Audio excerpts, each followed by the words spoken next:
Let's talk about voiceover contracts. What to do when you get them, how to read them, and things you should look out for. So, I feel your anxiety. A lot of you guys, especially in Voiceover School community, the ones that you've been working a lot lately, you've been getting contracts and you've been like, Jesse, what do I do? Oh my God, I got a contract. What do I do? What do I do? How do I not get taken advantage of? Relax, okay? Relax. Voiceover contracts are very common. There's really only one thing you need to watch out for, and it's only in certain circumstances. Let me explain. It is the clause that says that they can do whatever they want with your voice in perpetuity across the universe in all known and unknown mediums. That shit usually has to go. Okay? And it's not that hard to get rid of it either. Most agencies, when they send you a contract, they have like a blanket contract they send out to everybody. And the reason they do that is to protect their own asses, because they don't know that the client they're working with, the end client, they don't know that they're not gonna do whatever the fuck they want with your voice, the actors and all that. So they wanna protect themselves, right? They're like,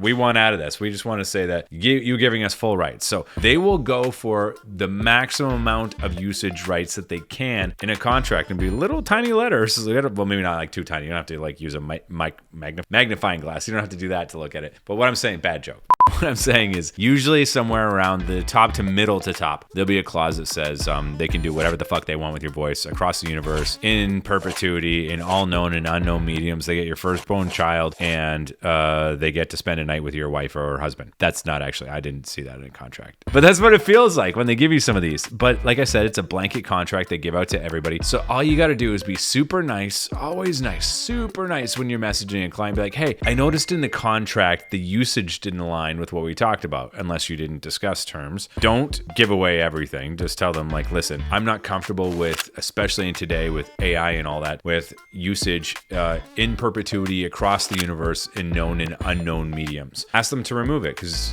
it's just a blanket contract. Most of the times they will. In rare circumstances, they'll want to hold on to that. They'll say, that's just the way we do it, take it or leave it. And then it's up to you. In the situation that happens, very rare. If I get told I got to take it or leave it, I'll take a few things into account. Who am I working for? What's the end client? If you don't know who the end client is, don't sign it. The reason they're not telling you who the end client is because it's probably a big one. And sometimes that'll happen. They'll try to give you a contract without, they'll want you to sign the release before they tell you who the end client is. I never do that. I'm like, well, I'm just not going to sign that until I know who I'm working for. It's not going to happen. But in the event that I do know who the client is and they're saying, sorry, we're leaving it in, you have to give us your full usage of your voice forever and ever, I'll tell them, okay, well, you're going to have to add an AI clause in there that it won't be used in AI whatsoever in any forms of new or AI or anything, which negates in all known and unknown mediums and all that clause. So make them sure they put an AI clause in there. And if you're not sure how to do that, actually Nava, if you go to the Nava website, let's try and share the screen. This is Nava, the website here. Let's look for the clause. It's AI Writer right here. If you go to navavoices.org, I'm messing this up, guys. The AI Writer is right here. You want to get this AI Writer, so you can just download this thing. They'll even tell you how to use this writer. Blah, blah, blah, blah, blah. I'm not going to go through it all. You can read it all in your own time. And you can send that to them. And I've done that before. If you're not sure, it will make sure that your voice won't get used in AI whatsoever. That's how you find that.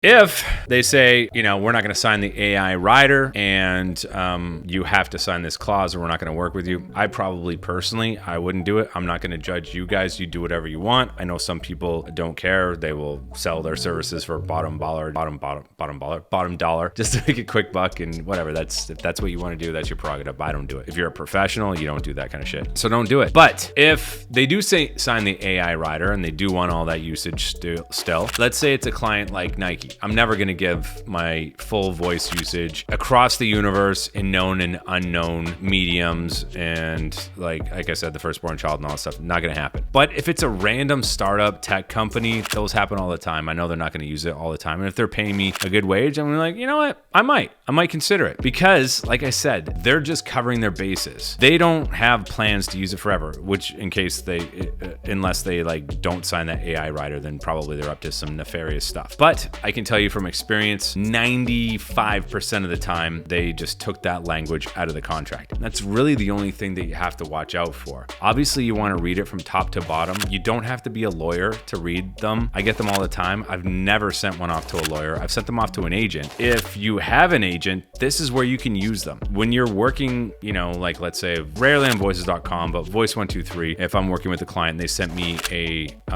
contract, that's usually where they come up. Or if it's somebody that's found me from a website, I'll send it off to an agent if I need help with it. And they'll take a look at the contract. They know them better than you do. That's their job. And you cut them 10% of what the payment is, and they'll read the contract, make sure that you don't get screwed over, or they'll tell you if you're going to get screwed over. And I've definitely had agents help me with that too. So that's where an agent can be really useful. And another thing you can do is you can actually take a contract. I've done so many contracts. I don't really do this, but I know it's helpful to my students who have done this, is you can take the contract, upload it into ChatGPT, tell it to act like a talent agent or a talent lawyer, and to explain to you in layman terms all the things that the contract is saying, what it can do, just short form, what they're able to do, what they're allowed to do. And then look at the stuff that you're comfortable with, what you're not comfortable with, and ask ChatGPT to write a reply for you. That's an easy way to do it. I use ChatGPT for all kinds of things. I used ChatGPT to get out of a lease. Didn't work, but man, did ChatGPT write me some very scary lawyerly letters. It was my lawyer, pretended to be a lawyer. I called him Charles.